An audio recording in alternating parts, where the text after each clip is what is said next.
राष्ट्रवादी काँग्रेस अजित पवार गटाचे नेते तथा माजी मंत्री धनंजय मुंडे यांनी काही महिन्यांपूर्वी मंत्रिपदाचा राजीनामा दिला।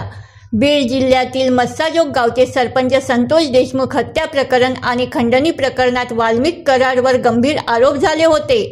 मात्र वाल्मिक कराड हे धनंजय मुंडे यांचे निकटवर्तीय असल्याने मुंडेंवरही गंभीर आरोप करण्यात आले। विरोधकांनी त्यांच्यावर निशाणा साधत राजीनाम्याची मागणी केली।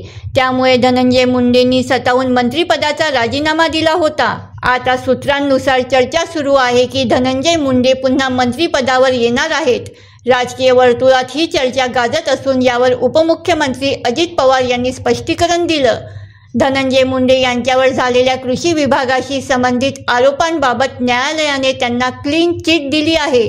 त्यामुळे त्यांच्यावर आता कुठलाही आरोप शिल्लक राहिलेला नाही। पोलीस देखील तपास करत आहे आणि जर त्या प्रकरणातून त्यांना पूर्ण निर्दोष ठरवण्यात आलं तर आम्ही त्यांना पुन्हा मंत्रिपदाची संधी देऊ।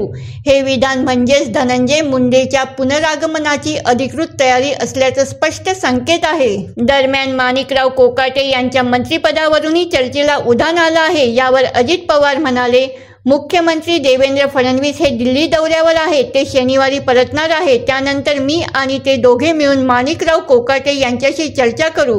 मंगळवारी मंत्रिमंडळाची बैठक आहे आणि त्या बैठकीत अंतिम निर्णय होण्याची शक्यता आहे। राजकारणात काहीही शक्य आहे। अजित पवारांनी दिलेले संकेत स्पष्ट सांगतात की धनंजय मुंडे लवकरच मंत्रिपदावर परतू शकतात, पण अंतिम निर्णय मुख्यमंत्री आणि पक्षातील वरिष्ठ नेत्यांच्या बैठकीनंतर घेतला जाईल। मंगळवारी मंत्रिमंडळाची बैठक होणार असून त्यातच धनंजय मुंडे आणि माणिकराव कोकाटे यांच्या भवितव्याचा निर्णय होण्याची शक्यता आहे।